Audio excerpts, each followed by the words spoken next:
बाजारातील सॉस खाण्यापेक्षा घरच्या घरीच बनवा खूप टेस्टी आणि हायजेनिक असा टोमॅटो सॉस. चला मग सुरुवात करूया आजच्या रेसिपीला.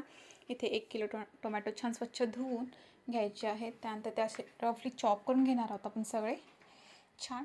त्यानंतर आपण कुकर घेणार आहोत. त्या कुकरच्या भांड्यामध्ये सगळे टोमॅटो टाकून घ्यायचे आहेत. त्यानंतर टाकायचे 8 लसूण पाकळ्या, 1 इंच आला, थोडासा कांदा, 1 बेडगी लाल मिरची, तमालपत्र, दालचिनी, जायफळ, अर्धा चम्मच मीठ, 1 चम्मच लाल तिखट आणि थोडंसं पाणी.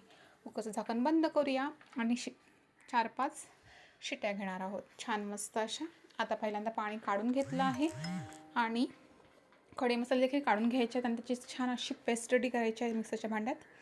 त्यानंतर ती छान प्रकारे छान अशी गाळून घेणार आहोत जेणेकरून त्यातल्या बिया सगळ्या बाजूला होतील. आणि आता नंतर आपण त्याच्यामध्ये छान असं पाणी मिक्स करणार आपण काढलेलं आणि रेडी झाली आपली टोमॅटोची छान अशी पेस्ट. आता कढई ठेवणार आहोत गॅसवर. गॅसची फ्लेम हाय ठेवायची आहे आणि त्याच्यामध्ये आपण रेडी केलेली टोमॅटोची प्युरी टाकणार आहोत. सोबतच 1 वाटी साखर, मोठा चम्मच ब्लॅक पेपर आणि छान मिक्स करून घ्यायचं आहे. आणि एक छान उकळी आल्यानंतर त्याच्यामध्ये टाकणार 2 चम्मच व्हिनेगर आणि छान झाकण देऊन पाणी आटेस्तवर जाडसर होतपर्यंत शिजवून घेणार आहोत. शेवटी आपण ते चेक करून घेणार एका प्लेटमध्ये. पाणी वेगळं होत नसेल तर आपलं सॉस रेडी झाला आहे. छान थंड करून घ्यायचं आहे आणि एखाद्या एअरटाईट कंटेनरमध्ये छान पॅक करून ठेवायचं आहे. छान 2-3 महिन्यांसाठी हा सॉस तुम्हाला टिकणार आहे. नक्की ट्राय करा ही रेसिपी, तुम्हाला देखील खूप आवडेल. खूप छान होतो. Bye bye.